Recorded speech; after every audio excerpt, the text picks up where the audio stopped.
Thanks for having your screen on.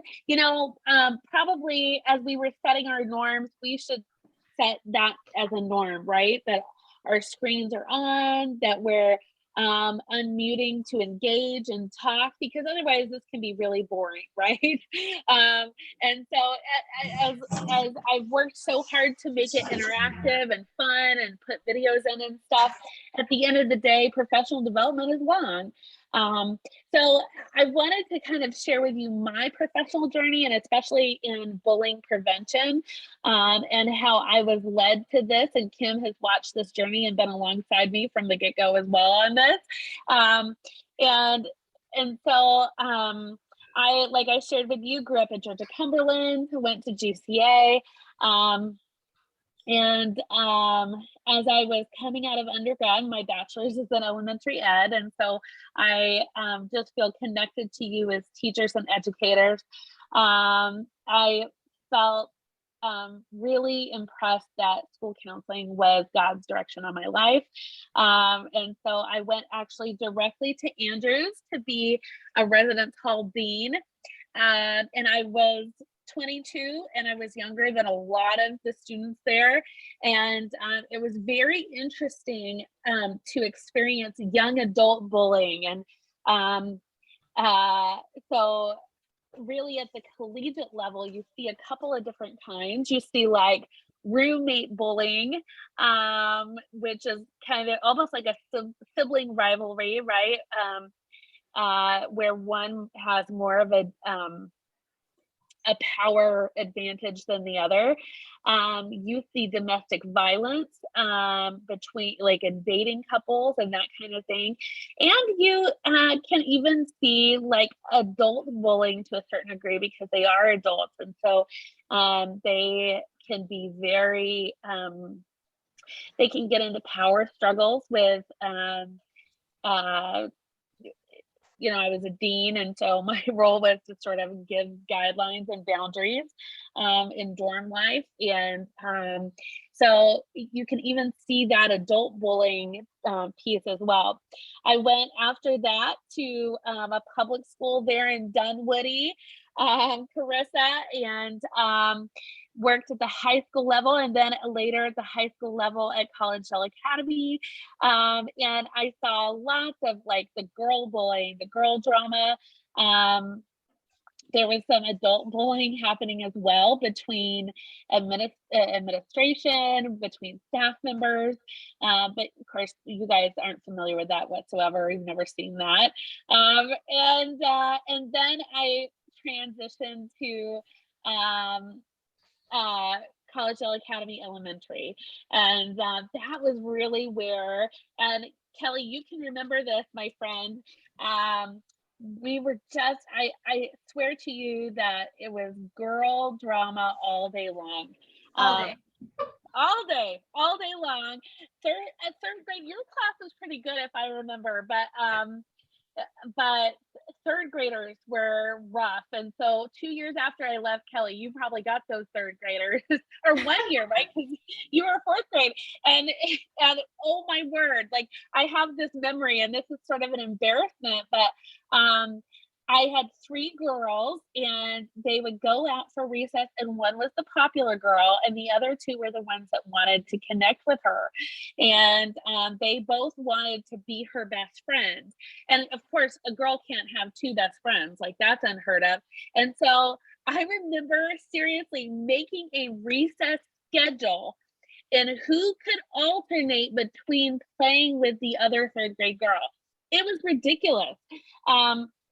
And so I started to feel what I called the drama drain, which was I went into it hoping that I was just going to be able to do all the social emotional learning and do all this proactive like skill building and coping skills and all these things. And instead I was dealing with the drama, and we started coining it, the principal at the time, friendship issues, because we didn't want to call it bullying because bullying is such a hot topic word.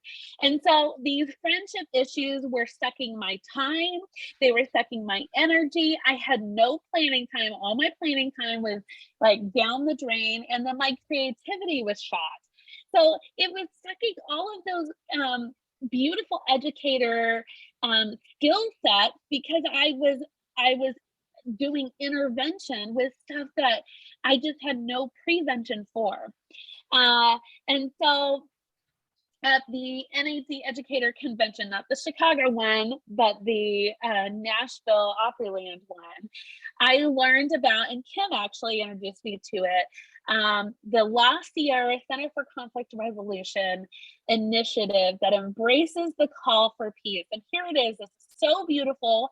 And I'm going to ask you to read along with me out loud. Don't unmute yourself. You're just going to read kind of to yourself, but we're going to read this together on the count of 3, okay? So this is the culture of peace through education. Read with me on the count of 3. 1, 2, 3. The Seventh-day Adventist Church operates what may be the second largest worldwide parochial school system. Each of its more than 6,000 schools, colleges, and universities is being asked to set aside 1 week each school year to emphasize and highlight through various programs: respect, cultural awareness, nonviolence, peacemaking, conflict resolution, and reconciliation as a way of making a specifically Adventist contribution to a culture of social harmony and peace. And it continues. You're doing good. Are you reading with me? On the count of 3, here we go. 1, 2, 3. With this in mind, the church's education department is preparing curricula and other materials to help in implementing the peace program. The education of the church member in the pew for nonviolence, peace, and reconciliation needs to be an ongoing process. Later, we're going to talk about why this is not like a one-shot, one-year deal, but this is an ongoing process that you weave into the fabric of your school climate. Ready? You're almost done. Start with the word pastors. Actually, let me read this. Let me read this to you because I've got a variation. Ready? Pastors, and my Gainesville pastor, Pastor Jim, I'm so glad you're here. And later we're going to talk about how all pastors in your constituent churches need to be involved in this process. Pastors, but I would say educators, are being asked to use their pulpits, and I would say your classrooms, that is your pulpit. You guys are evangelists, to proclaim the gospel of peace, forgiveness, and reconciliation, which dissolves barriers created by race, ethnicity, nationality, gender, and religion, and promotes peaceful human relations between individuals and groups and nations. Isn't that beautiful? So that was written by the 2002 Executive Committee, GC Executive Committee, and it makes me so proud of our church that they made a statement like that. So because of that, the Center for Conflict Resolution at La Sierra University said, okay, we're going to embrace this, and we are going to prepare curricula and other materials to help implement the peace program. And so because of that, they took a look at the director took a look at all different kinds of programs. And there's, peer mediation programs, and there's the peace rug from Dalton. There's just all different kinds. There's restorative classroom, like all these different things, right? PBIS, and they decided that the OLWEUS bullying prevention program was the most important piece program because it had that data component. And we're going to look at some of that national data, and then you and your schools will have the opportunity to do data specific to your school climate. So the OLWEUS bullying prevention program was created by Dr. Dan OLWEUS. Easy to say OLWEUS. That W is a V sound, OLWEUS. He was a Norwegian psychologist who really started taking a look at bullying because there were 3 suicides in a year's time. in Norway in what was thought to be in relation to bullying. And later we're going to look at the data about suicide and how that can be related to bullying, but it's related to a lot of other different things as well. So he really invented it. He's considered the father of bullying prevention. And then Sue Limber is the Clemson, there you are for your South Carolina location, Erin. Clemson University champion of OLWEUS bullying prevention. And she has really done a lot of the development here in the US. And we'll take a look at some of those studies here in the US later. So as we talk about bullying prevention, a lot of this could be triggers to you. You, as I said earlier, you may have experienced it yourself in some kind of capacity. You may be currently experiencing adult bullying. And so be thinking about what touches your heart as we go through. What is really pulling on your heartstrings, maybe related as an educator as you're thinking about some of the specific students in your classroom, or maybe you're thinking about your own childhood experiences or your own adult traumas. But there are going to be times when this really, this topic can touch your heart.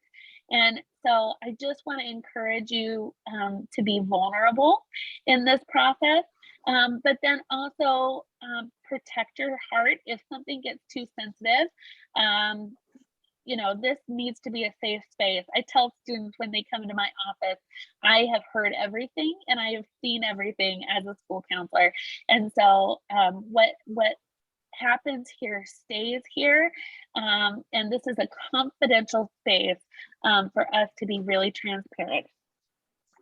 So one of the reasons why OLWEUS was chosen, I would say the predominant reason for our Adventist schools was because it is data driven. And you can see here it has received so many awards, international and national awards for paving the way for bullying prevention in schools. And there are other bullying prevention programs out there, but this one is data driven. And that's really why it's so key, because we're able to see those strength areas in our own schools and then the growth areas that we can work on in building that school climate.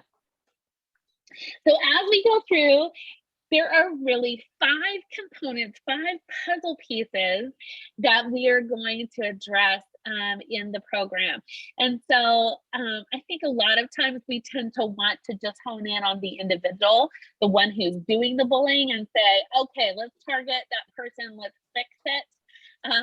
But really, we have to start out in that school-wide, that yellow puzzle piece, that school-wide component, to make sure it's part of our kindness initiative in our whole fabric of our school climate. So this morning, we're going to do some understanding of the data and the research behind bullying. And then this afternoon, we will complete the school-wide component about what it looks like to roll this out or continue to roll it out for those schools like Stanford Gap who have been trained in the past and maybe need a refresher course. Then we will take a look at the classroom component, which is what it's going to look like for your individual classroom. And then tomorrow morning and early afternoon, we're going to do the individual piece, how to intervene when you see bullying happen, what to do when you suspect bullying has happened, how to talk to the student who does the bullying, and how to talk to the student who is being bullied, and then how to have those conversations with the parents. Then my final piece is the community, that green piece, my favorite piece, and it's really a quickie. It's probably like 15 minutes. And then finally, why is it, and talk to me, unmute yourselves and talk to me, why is it that parents and families would be that central blue piece, that central piece to the puzzle? Why are families so important to our bullying prevention initiative?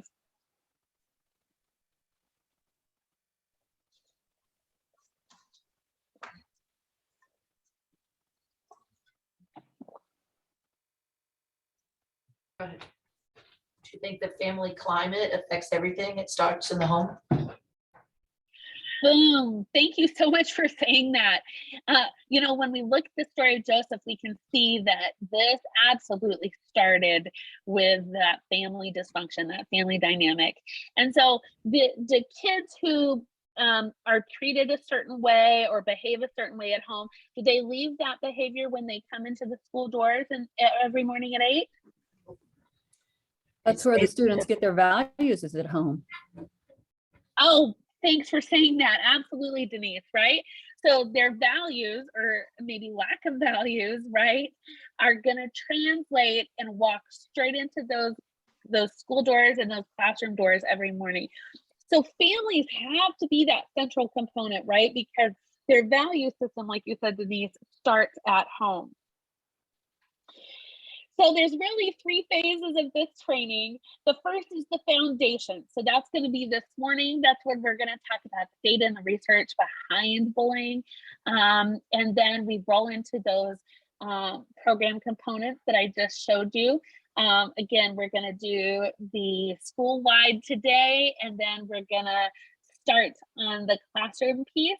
And then we will do individual tomorrow. And then finally, individual and community. And then finally, tomorrow afternoon, you get to meet with your school in breakout sessions.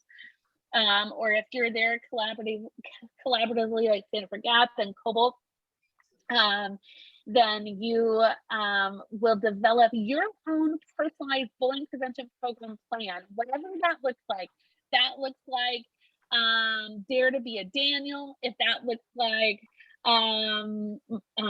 kindness starts with me, spread kindness like confetti, superpower friend, whatever your personalized bullying prevention program is, and it might have a totally different title.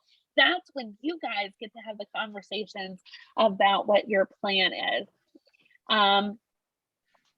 So here is what OLWEUS bullying prevention program is, and there are a lot of acronyms in this program, and I am not an acronym fan, but this program is. So here's what OBPP, OLWEUS Bullying Prevention Program, is. Here's what it is.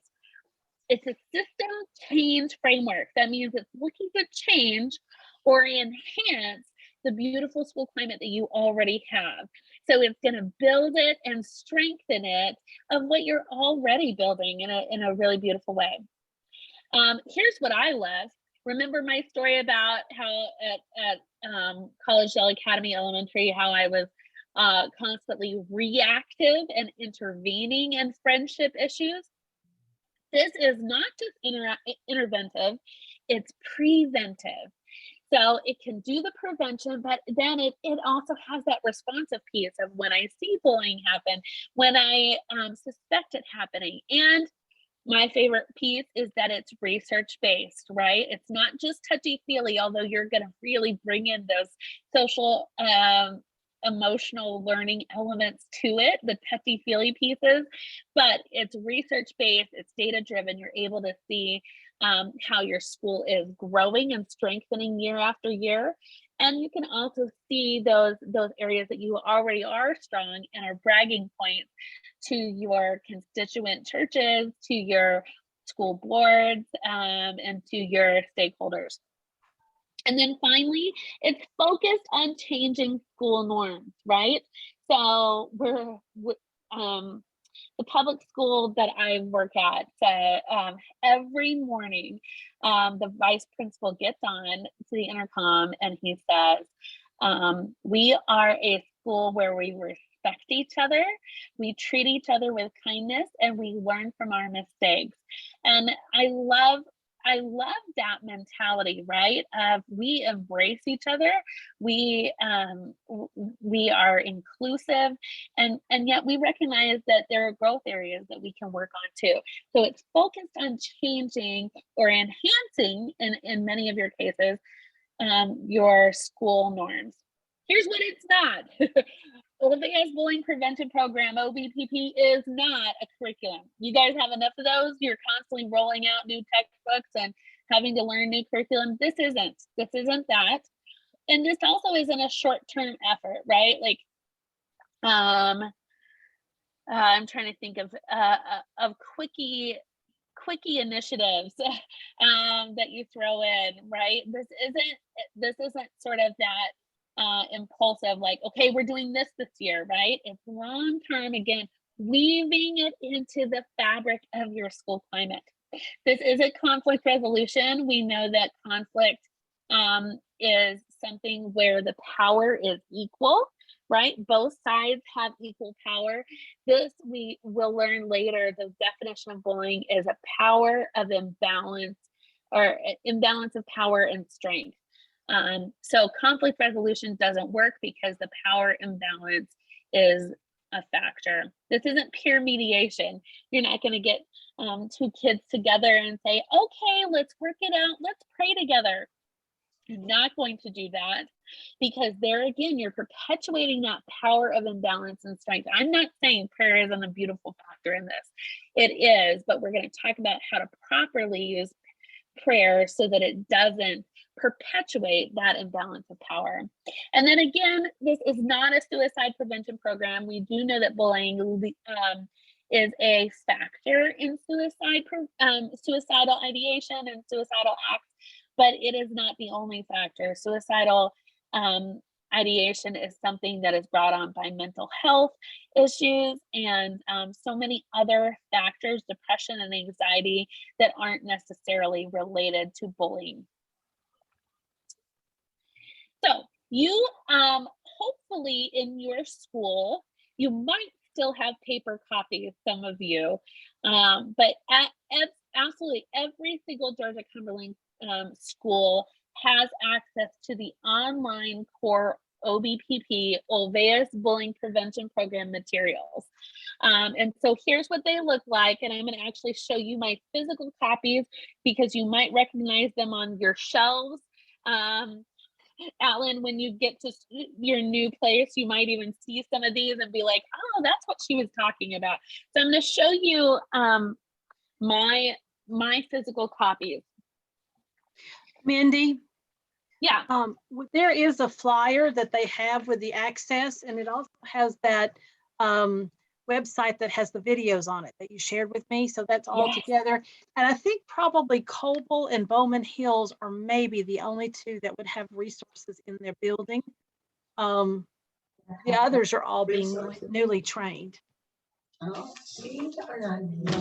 Good deal. Thanks, Kim.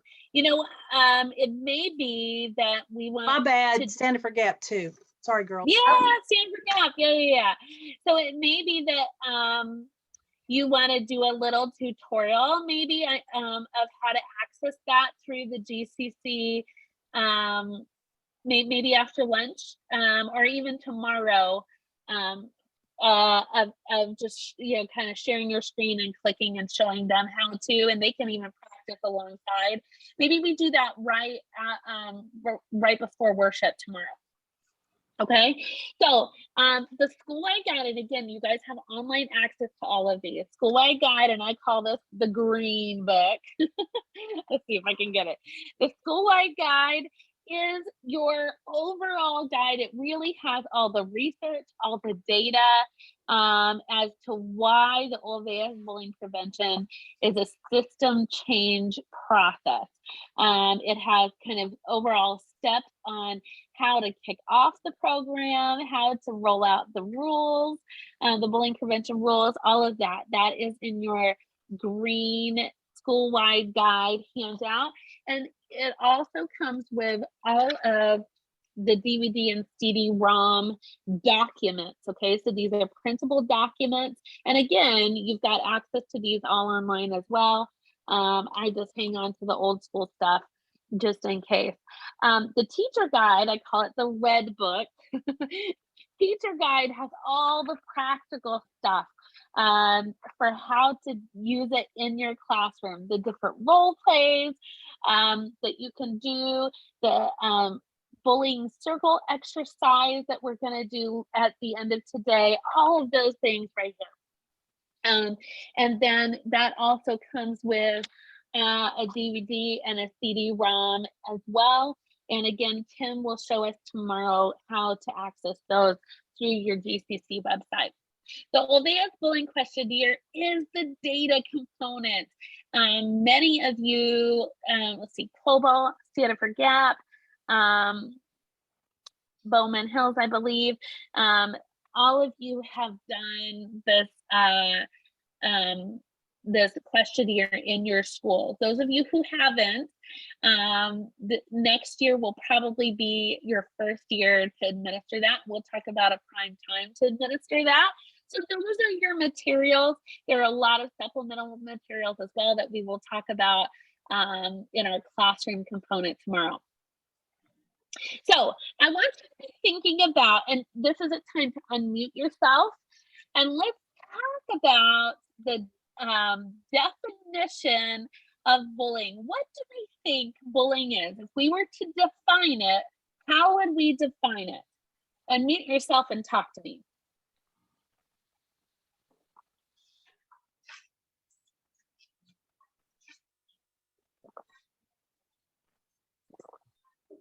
Remember, I called it friendship issues. Okay, go. Someone who repeatedly, yes, and on purpose.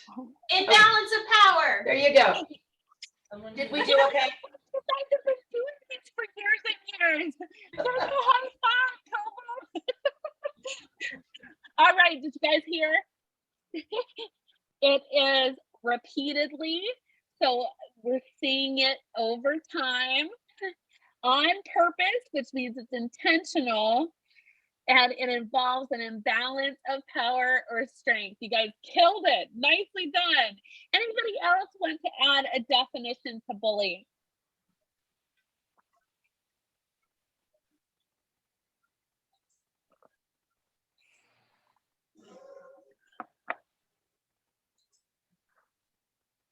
I made such a big deal about them that you probably feel like you know that's it, and it is really that's it.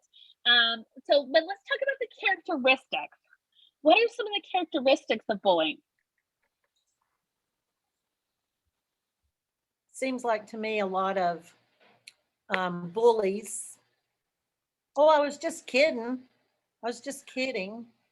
They're in denial that they're actually being mean. I'm so glad you said that. So a characteristic is that it is a mean, intentionally mean behavior. Thank you for saying that. And when we get to the classroom component, we're going to talk about different lessons that you can unpack around bullying. And one of them that is one of my favorites is, what is teasing versus taunting, right? Like, I was just kidding. What's a joke and what's not a joke, right? Right. So thank you for saying that. So a characteristic is on purpose mean, right? On purpose hurtful. Thank you. Any other characteristics that we can kind of use as adjectives for bullying? Sneaky. Ooh, Often sneaky. sneaky. Oh, I'm glad. So there's those microaggressions, right? Those underhanded, very subtle forms of bullying that I think are maybe some of the most pervasive. So thank you for saying that. And we also see, don't we see that in the story of Joseph too? That those brothers were sneaky. Remember, they dipped that coat into the blood of a goat. Like, that's really sneaky. So thank you for saying that. Any other characteristics that we can define bullying as?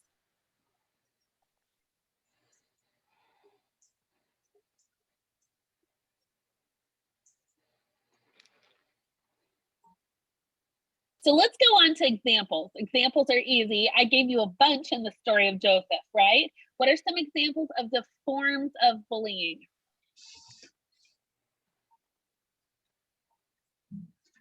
Intimidation.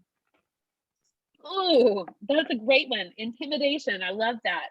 Thank you for saying that. What other forms of bullying are examples? Oh, Carissa says name calling. There's that verbal bullying, right? Someone else said something. Yeah, exclusion. Yeah. Oh, thank you. Sorry. Exclusion. Yes.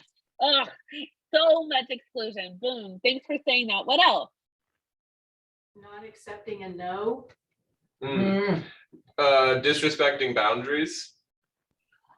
Whoa, you guys are blowing my mind here. I've trained hundreds of schools and I've never had this said. Disrespecting boundaries and not accepting no. This may sound like a tangent, but it's really not, because we know that bullying is a form of peer abuse that often looks like domestic violence, that looks like child abuse.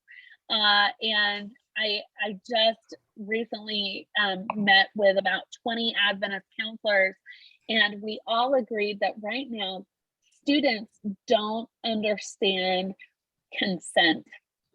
We were talking in the context of sexual consent, but it's still the word no, right? It's about boundaries, whether they're sexual boundaries, where it's personal space boundaries. One of my favorite social emotional lessons to do is my personal bubble space, right? And that goes for emotional boundaries too.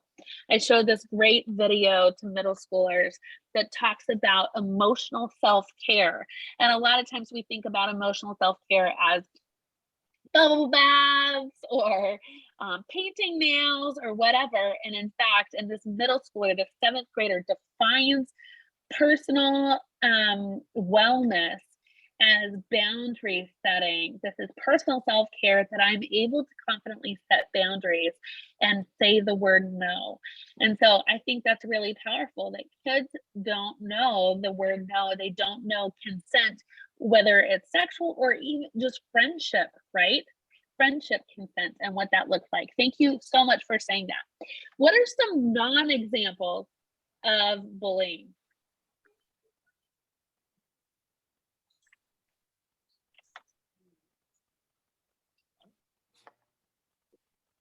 We said just a single disagreement.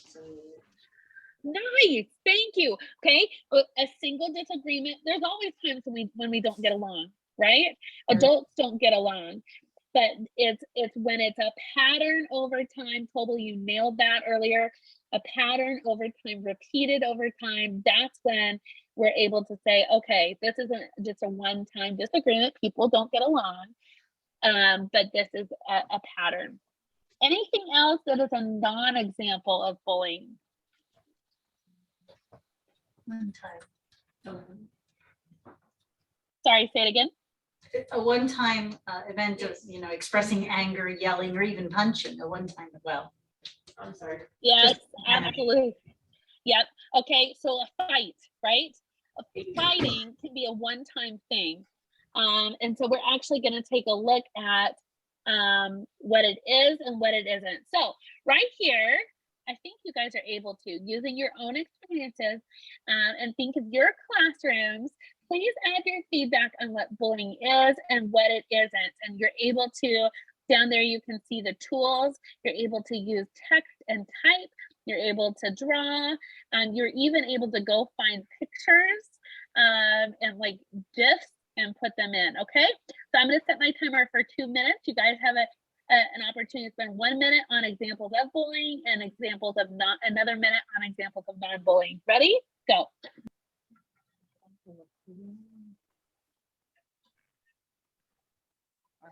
So you have the uppercase T and the lowercase t, and then it creates a text box. So how do I get to reload? And then it'll pull up a text box and you can drag it to wherever you want to type.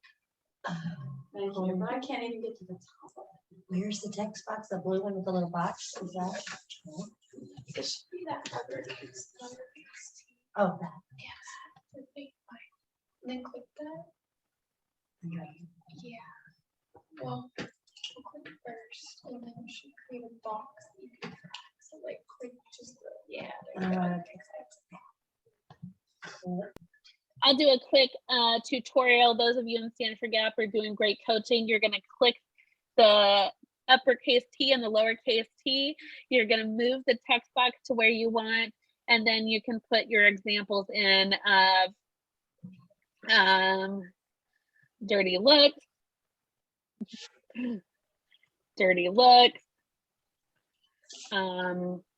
exclusion, whatever. Okay.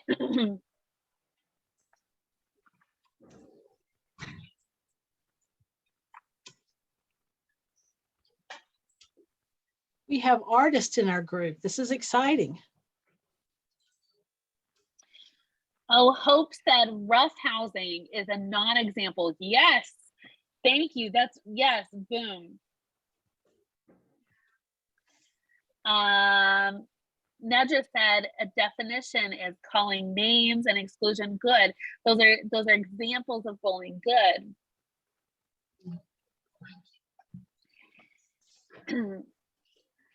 Erin said non-examples, saying no and standing up for yourself. Excellent. Thank you. Oh, Carissa, I could hug you, my friend. All right. The definition, and look at that kitty cat. Obvious, subtle, cruel, persistent, and intentional. And that kitty cat looks all those things. Yes, thank you so much. Wait, did you put cat for your pet preference? Okay, and then your non-examples, you said individuals that do not have common interests, hobbies, choosing not to socialize with others. Yes, those are great. I just watched a TED Talk on let's see, outgoing extroverts versus introverts, and how introverts can truly be some of those great subtle leaders, right? But just because that they prefer to be introverts doesn't mean that they don't have any friends or that they're being targeted in some way. Carissa, thank you for saying that. Oh, Tammy gave great examples. She said joking and teasing, verbal threats. If he does this, I will do that. Oh, if he does this, I will do that. I won't be your friend unless you. That is, yeah, absolutely. And then non-examples are simple, like a simple disagreement, yelling, or a one-time event. Man, you guys are killing this. Really well done. Alan, non-examples are kid play. Yes, rough and tumble play. Perfect. Thank you, sir. And one-time events. Examples of bullying would be repeated aggressive behavior, verbal or physical behavior. Thank you, Alan. That's spot on. Okay, and then Pam, oh yeah, examples would be boundary setting. Okay, great job, you guys. Oh, I love this, RH, thank you. Cutting someone down is an example, when a non-example is oh, this is great. Discussing a conversational topic and not agreeing. We don't have to see eye to eye on everything, do we? Thank you guys. Man, you guys killed that. Well done. Okay. So here's the bullying definition. We've talked about it already. Coble really nailed it. And so here is what we are going to define bullying as. Give me a minute. I'm going to change my audio.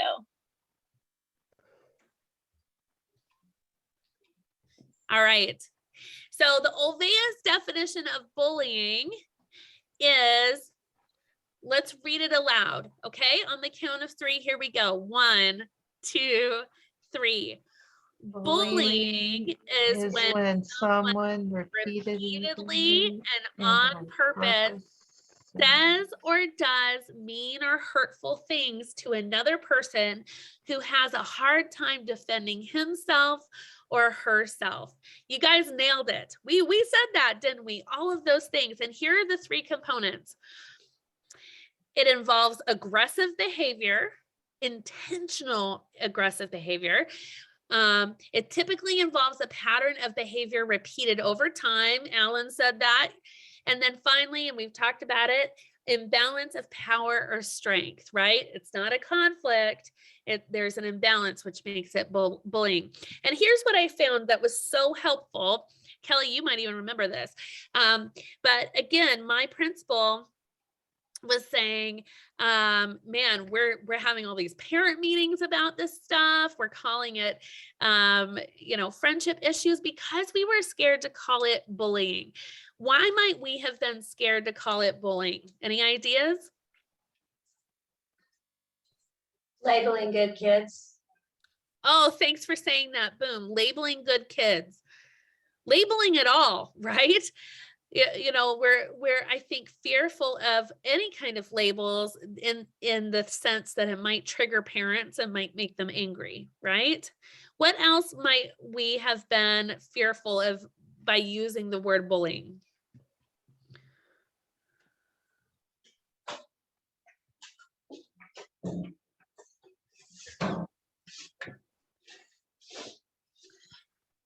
It's a hot button word, isn't it?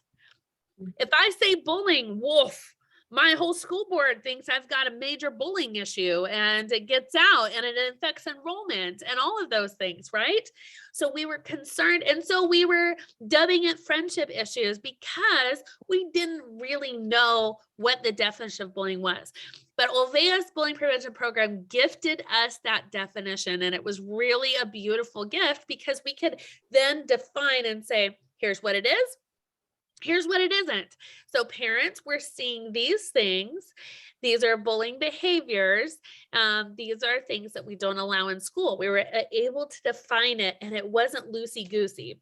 So I wanted all of our students to know the definition too, right? Not just in the handbook, not just something they sign on at the beginning of the year, but something that they internalized.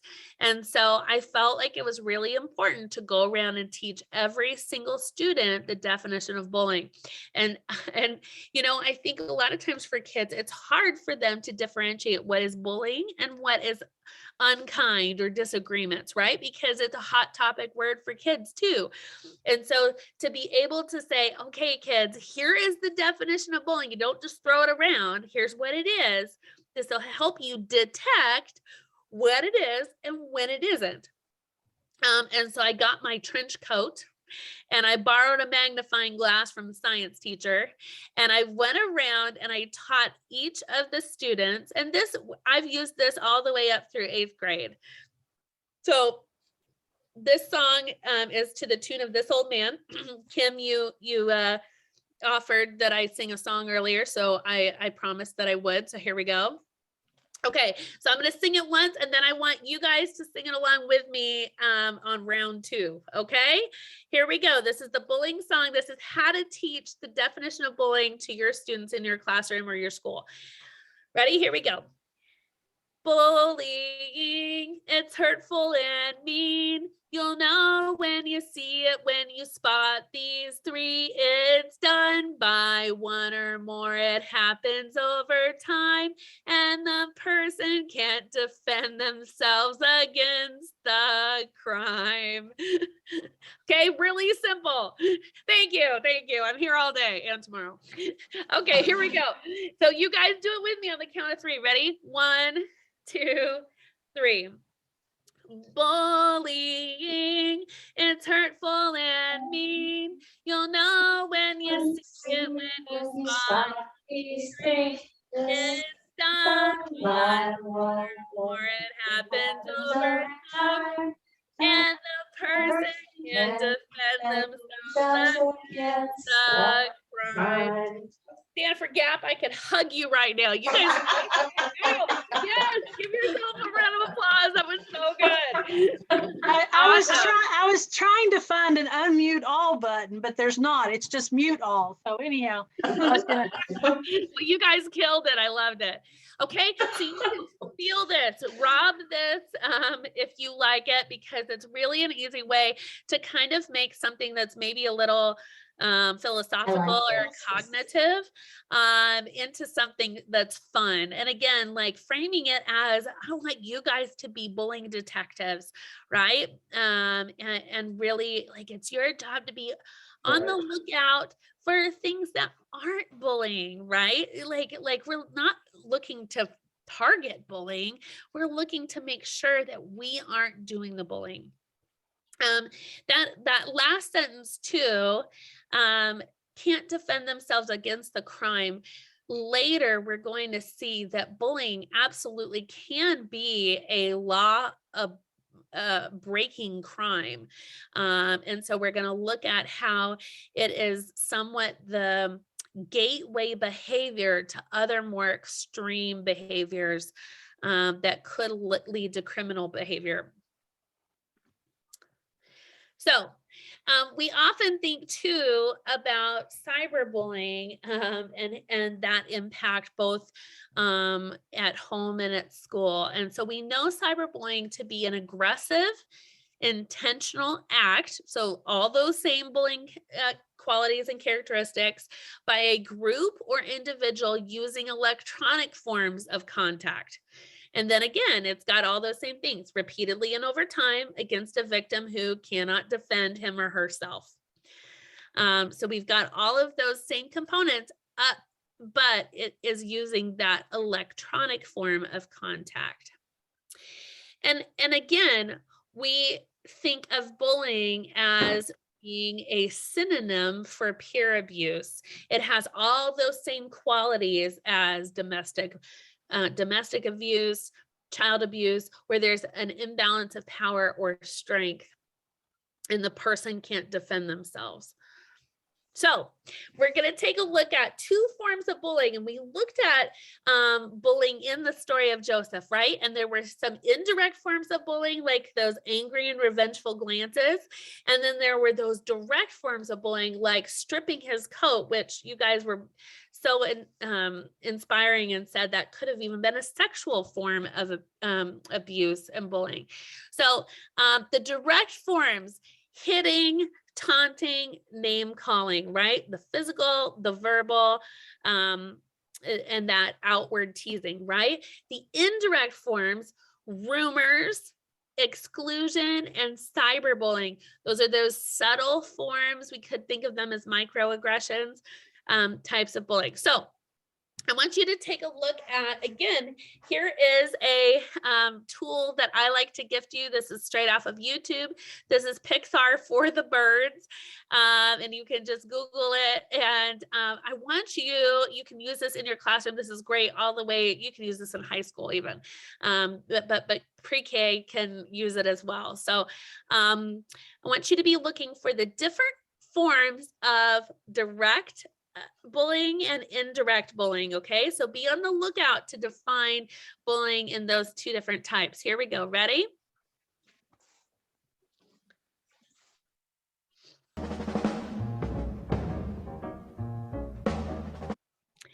Okay, so what were those direct forms of bullying you saw?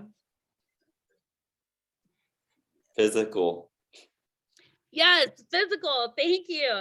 So physical, like on his feet, right? Thank you, Alan. What other direct forms did you see? Well, the emotional when they were laughing at the big bird and moving further and away. Oh, absolutely. Thank you. So he flies down, right? And they look at each other, they go, meh, right?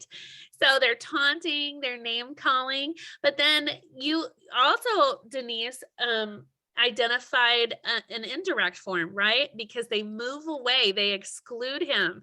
So he flies down and they're close on the line. And what does he do? Or what do they do? Hop, hop, hop, hop, hop away, right? So they exclude him. What were some of the other indirect forms of bullying you saw? Gossiping. Oh, thanks, Alan, right? They're like, right? I message. Oh, go ahead. That I messages. Ooh, like the EYE messages. Yeah. Yes, the angry and revengeful glances, right? Absolutely. You're totally right. Carissa says gossip. Yes, you're spot on. So, and then this is a bad joke. Get ready. But I also think that they were cyberbullying because they were tweeting at each other. Thank you for the laugh. Okay, so this is really helpful, I think, to students as they're looking to identify the different forms of bullying. But did you notice that what those two birds were doing before the big bird even came along? What were they doing? They were arguing. Yeah, they were arguing, and they were like even kind of pecking at each other, right? They were not giving each other personal space. Definitely not. Thank you, Denise. Yeah. So they are already prone to contention. Remember, Ellen White defines the brothers, Joseph's brothers, as being impatient and having lack of self-control, right? So those birds were already prone to contention among each other. And then they just found a mutual target and then were able to redirect that behavior. So, and Alan, you have gone here already, and I so appreciate this. But when we look at bullying, it's important for us to distinguish between bullying, rough play, teasing, real fighting, and pure conflict. And Kim in her email has sent out kind of a printable packet, and hopefully all of you guys printed this packet out. But it's also in your email as a download that you can reference. But in it has a page, and I think it's like, for me, it's like the second page in, and it says similarities and differences between rough and tumble play, real fighting, and bullying. Okay, so it kind of looks like this, and I think I've even put it here. So this is what it looks like. And so I want you to be thinking about, and I hope you all can see it. You may need to expand your screen a little bit. And again, if you have this printable, it's right there, hands on, you can mark it up or whatever. So I want you to be thinking about, and I always picture myself on the school playground in which I work. Okay, so picture yourself on your playground, and you're sitting on the bench with the other teachers. There's like maybe 3 or 4 grades out there all together, all mingling, or in Chris's case, all 8 grades, right? And so you're watching, and no bench to sit on either with other teachers, right? Someday I'll come sit on the bench with you. How's that, Carissa? And we're watching, and far over in the corner, we see a group of kids, and we're not there. We don't know what's happening, but we're kind of using our detective work a little bit to distinguish between, is it rough and tumble play? Is it real fighting, or is it bullying? Okay, so these are kind of the characteristics that you're going to look at to assess or detect which category that behavior is falling into. So let's say it's a group of kids that is like 5 or more. So look down there at the number of participants. If it's rough and tumble play, how many will be involved? Number of participants, rough and tumble play.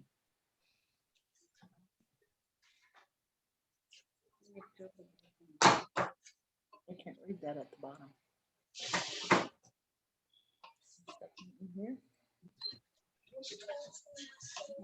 2 or more. 2 or more. I'm going to see if I can expand my screen for y'all.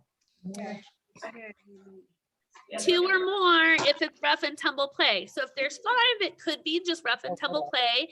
If it's real fighting, how many are there going to be? 2. Yeah. So a group of 5, it's probably not real fighting. If it's bullying, how many participants are there going to be?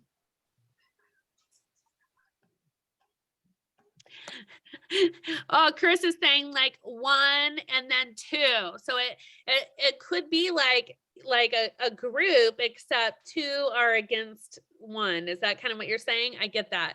Yeah. Good. We'll do sign language for the rest of the time, Carissa, you and me. Balance of strength or power. Okay, remember, if it's bullying, it's got an imbalance of power strength. Okay, so they're on the 3rd row. Second column, rough and tumble play. What is your balance of power or strength going to be? Equal. It's going to be equal. If it's real fighting, which is it going to be? It can vary. Okay, it can vary, but likely it's equal. If it's bullying, what is it? Unequal. Unequal, good. Okay, so again, you're playing detective work from across the playground and you see, you're assessing the expression of the atmosphere. What are the kids who are doing rough and tumble play? What is their expression, their facial expressions and their body language going to be like? Usually happy. Yep, laughing, that's right. If it's real fighting, what are their faces going to look like? Serious face. Serious. Yeah, but you could see like angry, right? You could see crying. And then if it's bullying, what is their expression going to be?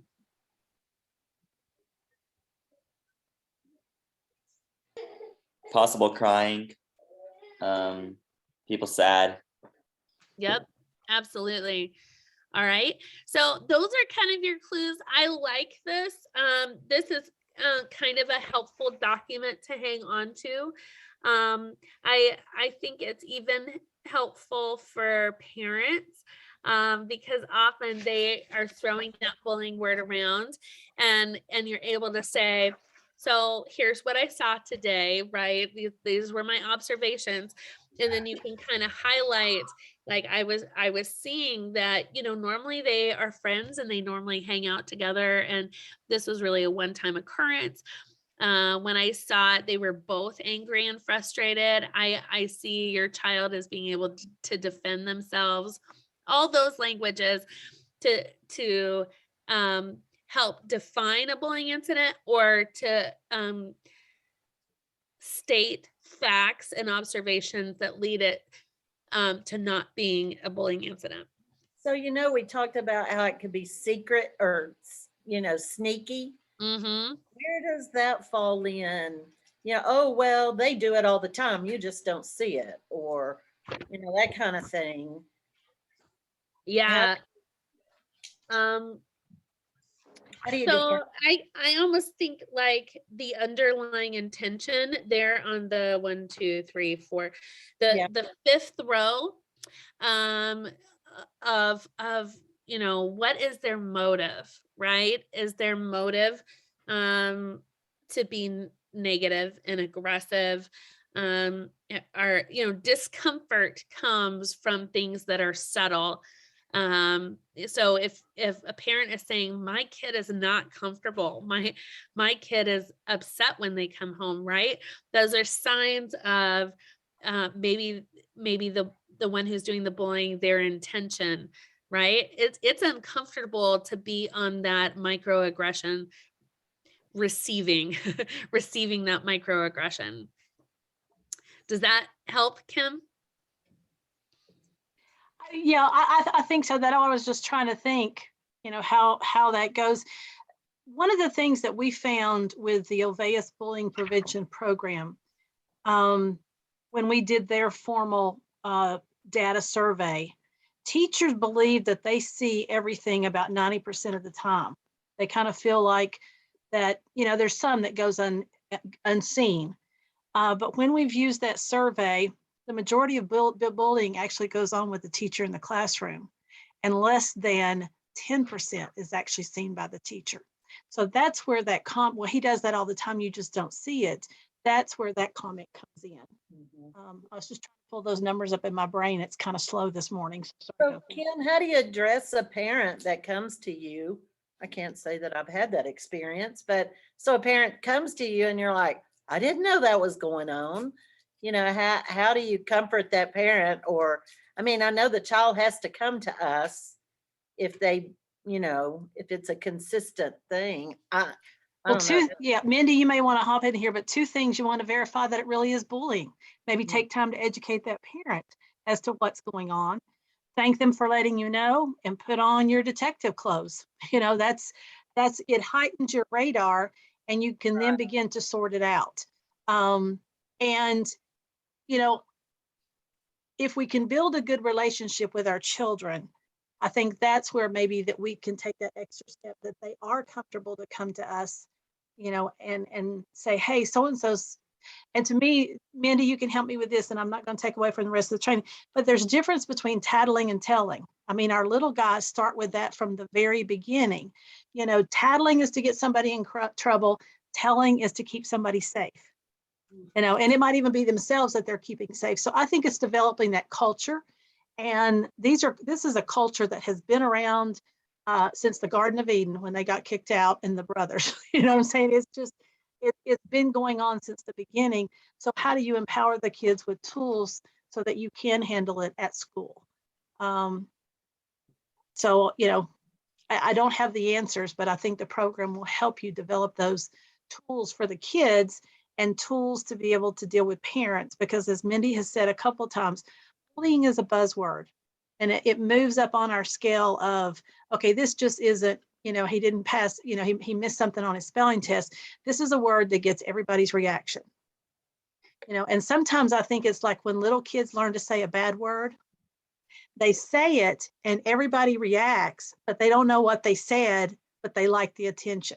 So we've got to remove that from the bullying, and how can it fit into your school's plan of respect? You know, the ripple effect, the fruit of the spirit. Those are the kind of things then to try to tie that back to the holistic part that we're able to do as Adventist Christian schools. So Mindy, that's. Yeah, I think that's really well said. When we are talking with parents, it's going to be important that we, like you said, play the detective work. But I always, and remember, parents and families are that key piece, right? And so later tomorrow, we're going to talk about if we suspect bullying is happening, or if a parent informs us that they suspect it, what to do, what are the steps to take, and then how to, we'll see how to talk to parents if the child is doing the bullying, or how to talk to parents if the child is being bullied, and how to have those conversations. We'll watch 2 videos, and then really how to take the parent's perspective on it. I learned early on to say, I trust your parent gut. I trust your mommy gut, or I trust your daddy gut, right? Because they really are the ones in tune with their child. And yet helping them with this definition too is going to be really important so that they understand what it is and what it isn't. Great question. I love that you asked that. So here's a little bit of a test for you. I want using that rough and tumble, play, peer conflict, and fighting handout as your guide. Pair the following scenarios with the conflict type determination. Okay, so this is a match. You're going to match one of the scenarios to one of the types. Ready? I'm going to give you 1 minute. Ready? Go.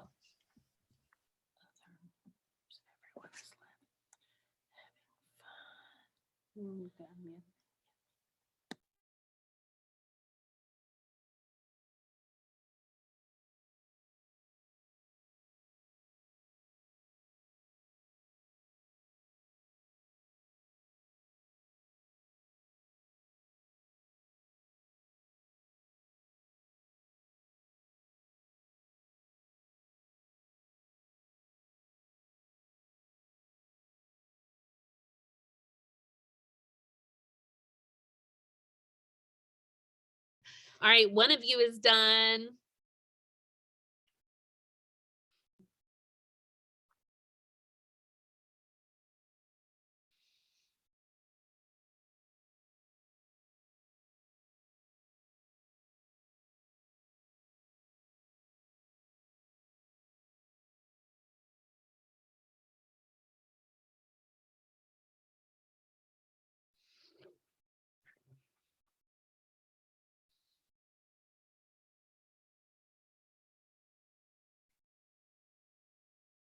Three are done.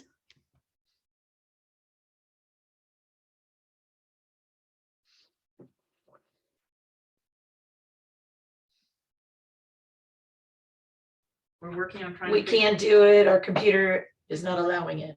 So we're working on it. That's okay. We'll go over the answers in a minute. Okay. We were trying, we promise. Thanks for trying. Mindy, I was muted a minute ago. I'm going to try to get a better copy of this to send to them, as well as the similarities and differences. It's a really fuzzy copy, so I'll try to get, so I'll try to get copies of that so that they can see it a little better and forward it to them. Okay, good deal. I might be able to help you with that at lunchtime too. Okay. Oh, you guys are rocking it. I'm gonna give you 20 more seconds. I don't know. I can't do it either.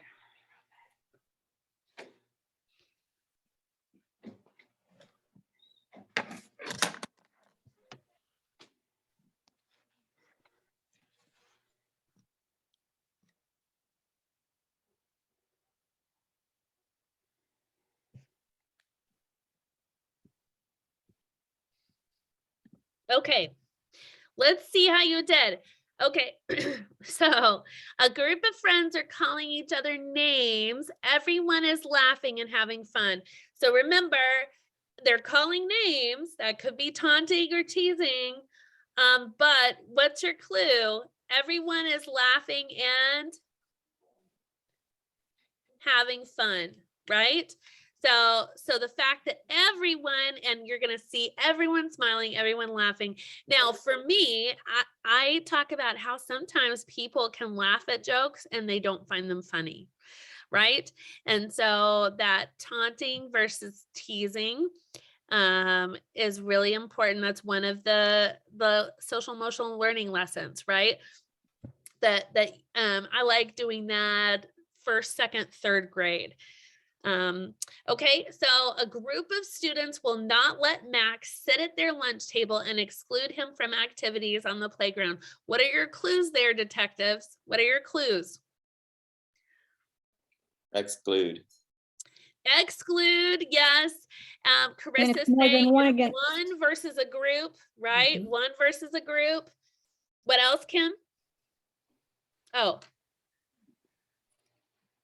Good, you guys did good. Okay, and then Jake is in the 6th grade. Every time he sees Marco, a new 7th grader.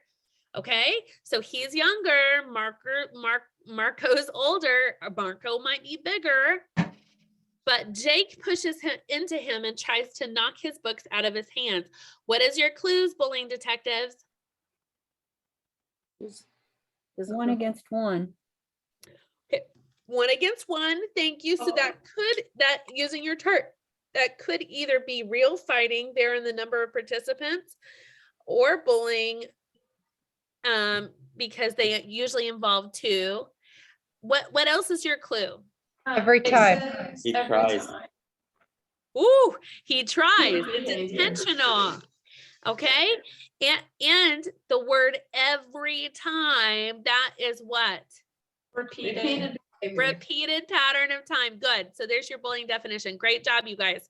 Okay. So here's why we want to make sure that we're addressing bullying, right? We know that there's a cost benefit to it, and the data is really astounding when we think about how much government spends on criminals who have this repeated abusive behavior, right?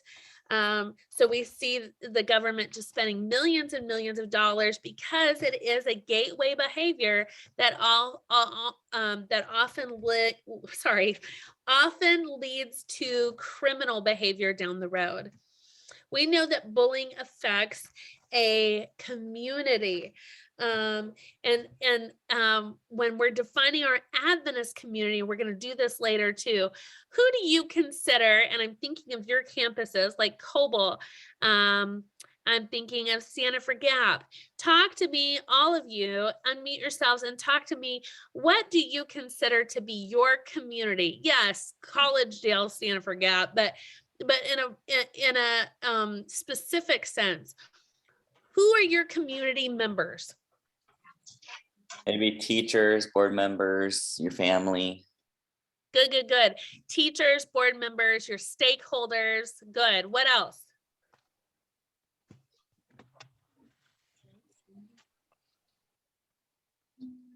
Parents and grandparents.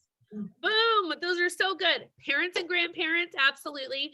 Pathfinders and adventures, whoever said that, spot on. Did I hear churches? Church numbers. Yeah. Common Your school kids- stuff. Say it again. Common school. Well, awesome. Home and school, thank you. Your constituent churches, right, Pastor Jim? So I consider those to be our community, right? Our Adventist, uniquely Adventist community, as well as the broader community sense. So here are the critical reasons why we must address school bullying. We know that healthy school climates improve academic achievement. That's data driven. And I also always think about your accreditations. This is such a bragging point for your accreditations when you say we've put OLWEUS. Is Gainesville going into their accreditation, Carissa? Sorry, that word's a little triggering, but we just finished. Nice. Congratulations. Congratulations. Woohoo. And you know, sometimes, and I sat in an accreditation on an accreditation team a year ago where they didn't have anything put into place, and it came back from their parents and student surveys that bullying was an issue. And so they put OLWEUS bullying prevention into place in order to kind of achieve some of those accreditation recommendations. So in that case, in improving your school climate, community where do students stop bullying once they leave our school doors and go to the park or go to Subway or go to the splash pad? No, they just keep on doing those behaviors. Risk management, that's what we always think about. And that's probably why we steer clear of that word bullying, because we're always scared of a lawsuit or like, you know, some kind of a legal ramification.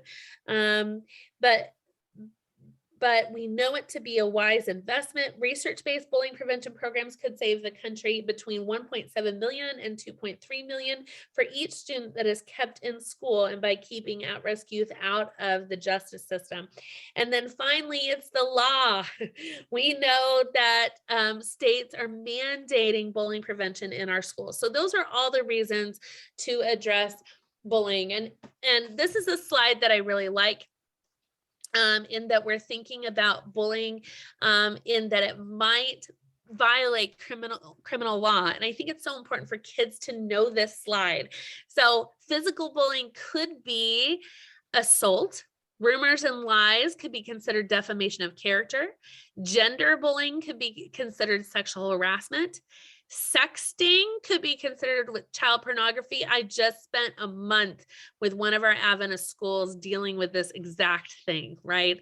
Very, very important that kids, that your students know that when they send nudie photos to each other, that they are engaging in child pornography. And then finally, cyberbullying could be seen as stalking. So there are criminal pieces to bullying behavior, and it's important for kids to know that. And then ultimately, it's a question of rights, right? I tell each student, I say, your job, right? Adults have jobs. We have careers that we go to. Your job is to be a career student right now. That's your job. And in the same way that when I go to my workplace, I have parameters and I have laws that protect me as an employee. You have laws that protect you in your workplace as a student. And so it's important that students understand it's your right to be safe at school. We think of Maslow's hierarchy of needs. That bottom, very basic level is that they have a safe place, that they feel safe, and that allows them safety in learning, safety in social and emotional development, and then mostly safety in spiritual development. Okay, so I want to know how much you know about bullying. We've kind of reviewed all of it. So here's a little bit of a quiz for you. This is a true or false quiz. How much do you know about bullying? This is research based on national United States data. Okay, so I'm gonna actually give you 3 minutes and maybe more. I'll watch your score and we'll see how you do, okay? Each of you do it individually. There's 8 questions, 3 minutes, go.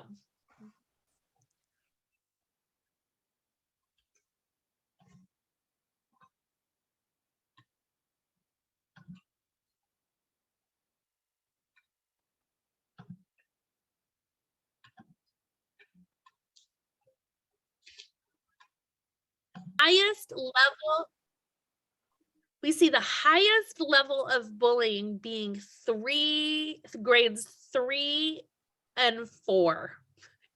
Third grade teachers, and I wrote them down. So I'm looking at you, Alan, I'm looking at you, Hope. They're in McMinnville and Carissa, all of your third graders. And remember I said, like, remember my whole recess schedule thing? That was third graders, right? And so we see it declining over time, so that when they reach high school, it's cut almost in a third, 2/3. So here is the bullying by grade level and gender. And we see boys really just at a 2%, 1% higher than girls, but they're pretty consistent over the grade levels. So boys and girls tend to bully about at the same percentage. True or false? Most bullying is physical in nature. That's what media tells us, right? That it's punching, that it's shoving, that it's throwing books out of the locker, right? But in fact, and we've already talked about these microaggressions, we see that the percentage of students being bullied is highest in the forms of verbal, rumors, and exclusion. Right?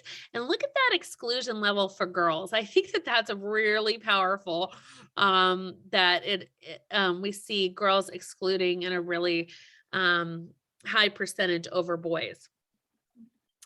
Number of ways students are bullied. And here we're talking about those students who are bullied for a year or more.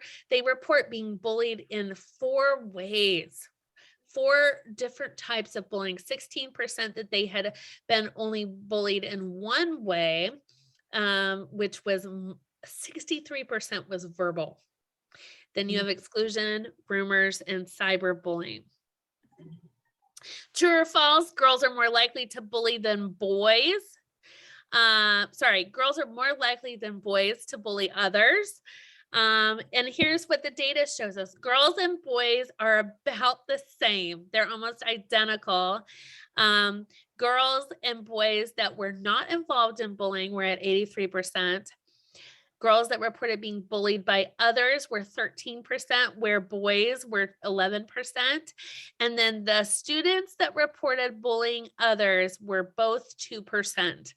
So we see boys and girls really bullying in at the same percentage, but they might bully in different ways. So when kids are asked, who bullied you? What gender bullied you? Boys said that they were most likely to be bullied by other boys, or a third of them were bullied by both boys and girls, whereas girls were bullied by girls and boys half of the time. True or false? In recent years, cyberbullying has become one of the most common forms of bullying among students. That's what data tells us. Or I'm sorry, that's what media tells us, right? That cyberbullying is just prolific and that it is the #1 cause of school violence and, anxiety and depression among students. But this is false. And take a look. Remember, this is 2 years ago. This is pre-pandemic, pre-virtual learning. We don't know. I can't wait to see that data. But we see cyberbullying being way down there compared to verbal and rumors and exclusion.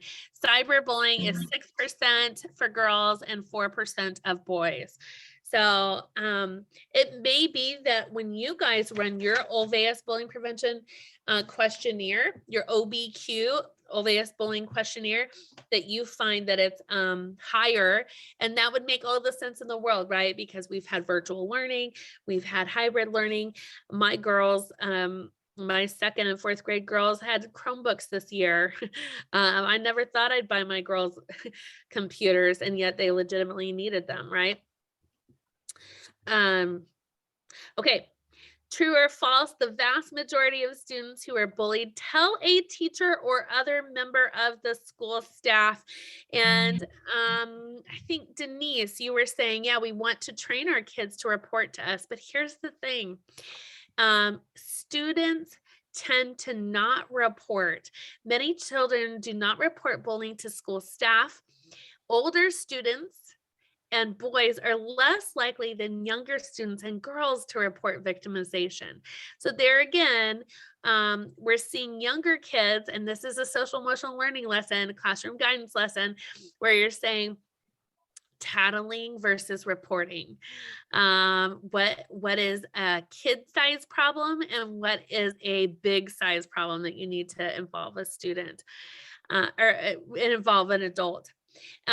If they told, data shows us they were most likely to tell a sibling or friend, then they would tell a parent, and then they would tell a teacher. Now, let me tell you, here's a huge celebration because in general, our Adventist data comes back and it says that that our students feel comfortable reporting to our school personnel. So that's something that we are doing differently than the national data, that kids feel like they can come talk to you guys and that you are accessible. You're not a Jacob. You are in touch with the dynamics and that you are ready to listen and be receptive, which we will talk about in the what to do's tomorrow in worship. Number 7, bullying is just as likely on the way to and from school as during school hours. On YouTube, we see all of these like bus fights and things like that. And so media tells us that this is true, and yet it's false. Because we look at the location of where bullying happens, and where's the number one place? Unmute and tell me. Playground. Playgrounds. Anybody surprised by that? Shocked by that? It's unstructured. No. Nope. Playgrounds, in the lunchroom, and that may not apply. You guys may have lunch in your classrooms. And then in the hallways or stairwells, in the transitional areas and times, right?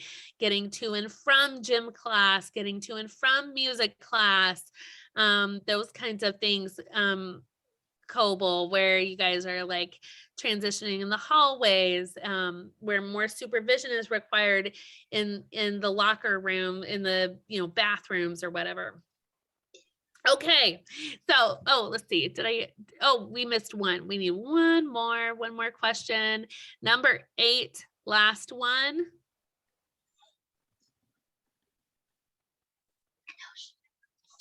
Oh, that was our last one. Okay, so you guys are doing wonderfully. When we think about OLWEUS Bullying Prevention Program, OBPP, there's our acronym, is for all students. It's for all students, those who are being bullied, those who bully others, those who are bullied and bully others, remember that tiny 2% sliver, and those who are bystanders and witnessing purposeful aggression. And I think it's so important that when we're talking about the language, right? When we're talking about the student who is bullied, I always say the one who does the bullying or the one who is bullied, okay? Why would I use that language instead of the bully and the victim? Unmute yourselves and tell me, why would that be important?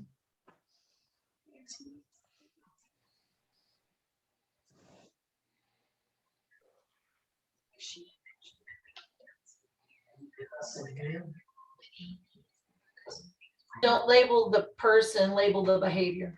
What? From the Thank table. you. Absolutely. You're not a bully. You're not a victim. If we use that kind of language, we're perpetuating those those labels, right? But instead, we're labeling the behavior, the one who does the bullying. That means you have the ability to not do it anymore. You have a choice and need to be empowered to make a different choice, right? Or the one who is bullied. That doesn't mean you're always going to be bullied. We don't want to give a kid the victim mentality, right? They're not deserving of that behavior. So it's really important to me that I use the one who does the bullying and the one who is bullied. Okay, so this is an introduction to OBPP, OLWEUS Bullying Prevention Program. And this will kind of give you an overview of what it's looking like as we continue through our 2 days together. Here we go.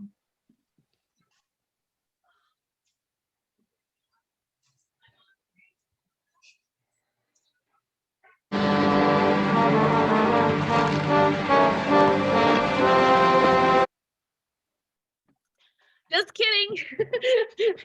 This is a stereotypical bullying situation. So this is, I want you to be on the lookout for the one who does the bullying and the one who is bullied. This is from the story, The Christmas Story. Do you remember that movie? It's like the kid gets his tongue stuck on an icicle because he licks it. The one with the leg in the window, the lamp. I don't know if you remember this movie. Anyway, this is The Christmas Story. It's a classic. And be on the lookout for the characteristics of the one who does the bullying, the one who is bullied, and then the bystanders and the crony or the toady. You be looking for all 4 of those characters. Here we go. Did you see the different roles? Okay, so when we think of the student who was bullied in The Christmas Story, who was the kid who was bullied?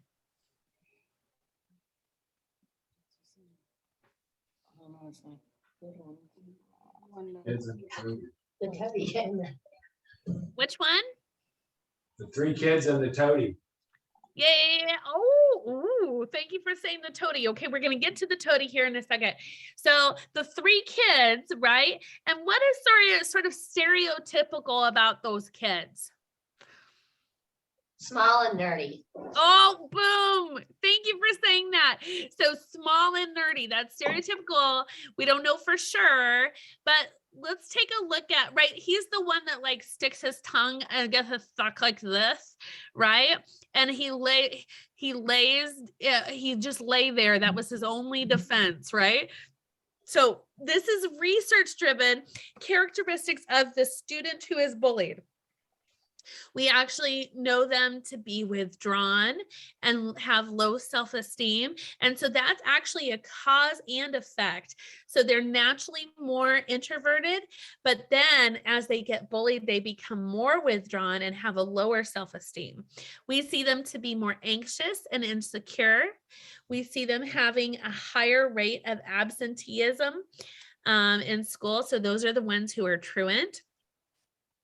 They tend to have lower school achievement. So that's different than what we stereotypically think. We think the nerdy ones with like the Coke bottle glasses, they tend to have fewer friends and they tend to be cautious and quiet.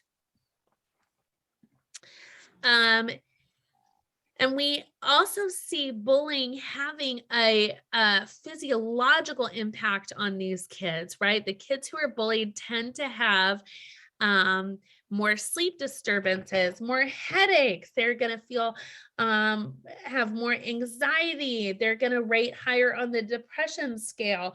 All of these different health issues that lead to then gastrointestinal concerns. They could have ulcers. We're going to see them being more emotionally dysregulated. We're going to see them more likely to engage in alcohol and drug abuse. So I'd like you to answer, what health consequences of bullying do you see manifested in your classroom? What health consequences do you see manifested in your classroom? specifically related to bullying. Okay, go ahead. This is like a virtual cork board. You're going to type your Post-it note and the share your thoughts. You could put in a GIF, you could put in a picture, you can put in a phrase. What are some of the health consequences of bullying that you see manifested in your classroom? Ready? Take 1 minute and go.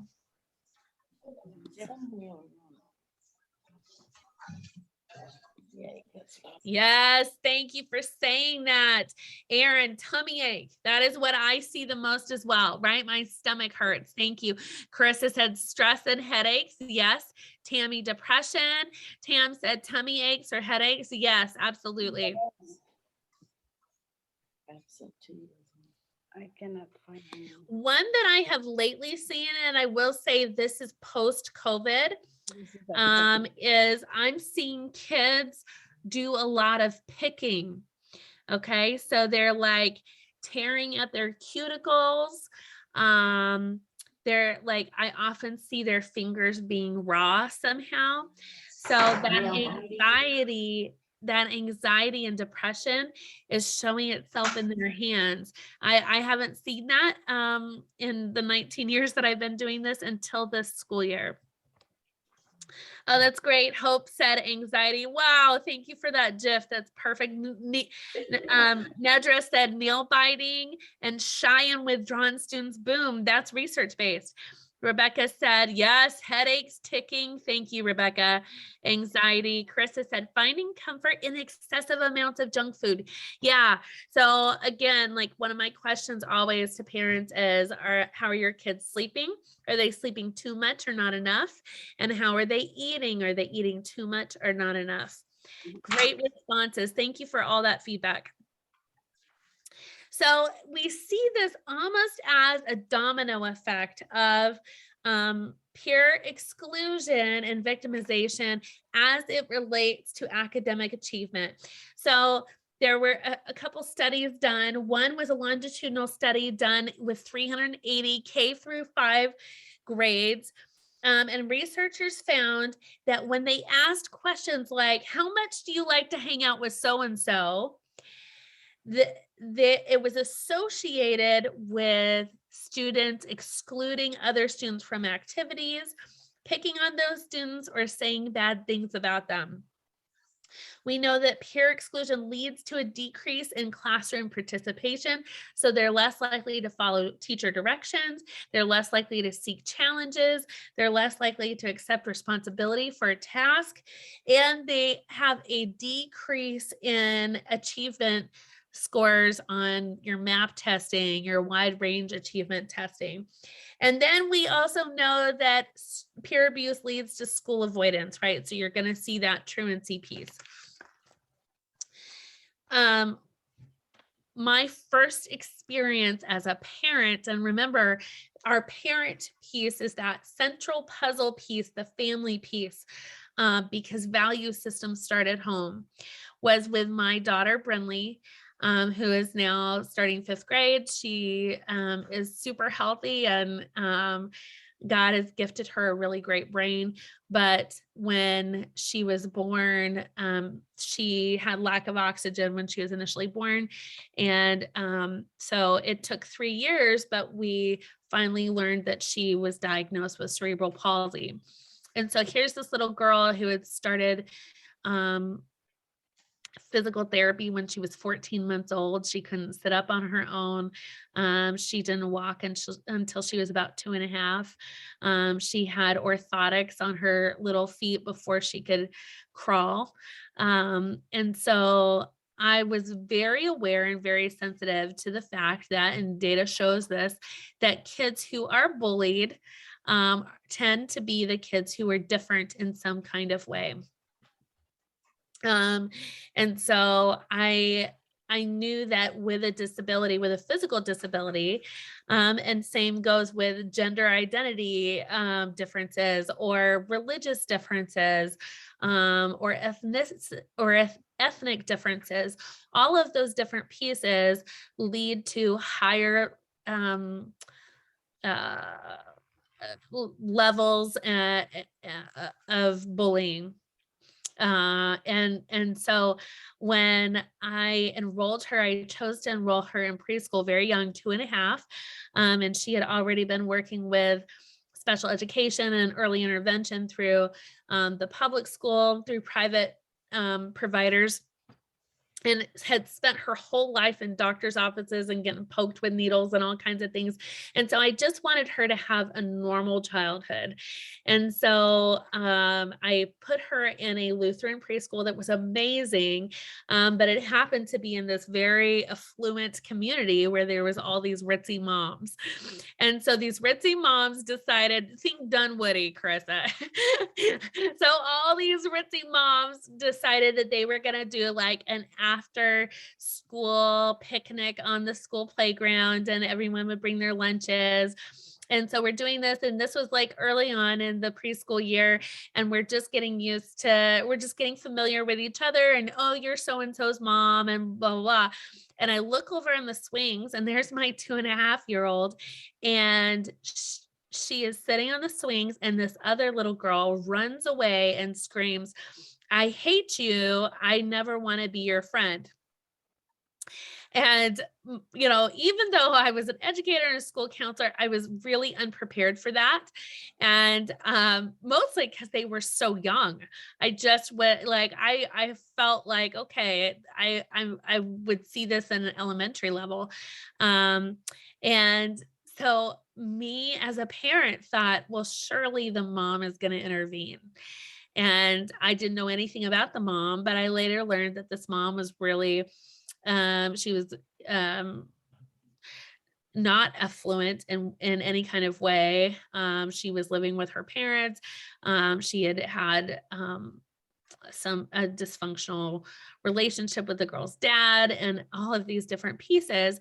But I waited for the mom to intervene. I thought, that's not my kid. I'm not going to intervene with her. And so my daughter sat on the swings and cried. And I thought, well, if I just didn't know what to do. And I later called my daughter's special ed teacher and I said, what should I have done? And she said, you always speak. You don't have control over that other child, but you always speak to your own child's heart. That's the heart you have control of. And so I will come back to that as to why adults don't always intervene and why I didn't intervene in that moment. But when we take a look at, this is from the Wall Street Journal, and Samantha Reddy writes that relational aggression, which is using the threat of removing the friendship. In other words, I won't invite you to my birthday party unless you, or you can't play with me on the playground unless you. So the threat of removing the friendship to manipulate the relationship, relational aggression, was detected in children, particularly females, as young as 2.5 years old. And so when I read that, I was like, oh, this is research driven. What I saw wasn't abnormal. It wasn't something that was anything but what we're seeing. So girls especially are getting that skill set of relational aggression that early on at 2.5 years old. So a few more slides, and then I'm going to give you a short break, and then we're going to do lunch at 12:05. Okay. So bullying and the risk of suicide, and we talked about this, right? Yeah, you're on Central Time. We were supposed to have a break at 12 to 1. I think it's probably. Oh my word. Thanks for saying that. I've been watching my clock and not yours. I'm so sorry. You're like, it is lunchtime. Oh, so I've been giving you the wrong time always. Like, come back at what's so. Okay, good deal. So we're let me see where we're at. Let me wrap up like 3 more slides. We'll go, can we go 11? There it is again. Can we go 12:15 to 1:15? Would that be fair? Okay, four more minutes. We're just gonna roll through. So we've been talking about the student who is bullied, right? And we often think, and media tells us this, that bullying and the risk of suicide are related. But here's the thing that we need to remember, that suicide is really complex.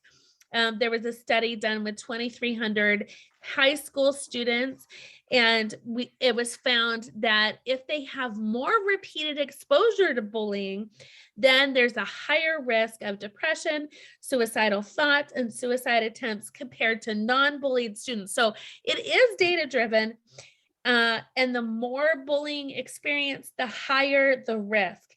However, data also shows that bullying appears to be a relatively small role compared to these other factors, right? The depression, the anxiety, the lack of adult support, the lack of friendships, all of those things, right? These individual, relational, community, and societal influences that are unrelated to bullying. And then again, we think of those vulnerable groups that are more likely to be bullied, disabilities like Mike Brindley, if you're obese, or if you're smaller in size, your sexual orientation and gender, your socioeconomic status, your immigration status, and your minority religious affiliation. All of those things factor in being different and being targeted. So you guys have done beautifully. When we come back, we've already taken a look at the student who is bullied. When we come back, we're going to take a look at the student who does the bullying. Remember, the behavior does the bullying and those characteristics. You guys are amazing. You're doing a really good job. We'll come back at 1:15. Finally, I'll get the name, the time right. And we'll see you then. Feel free to stay logged on so you don't have to go through that, and just mute yourself. Okay.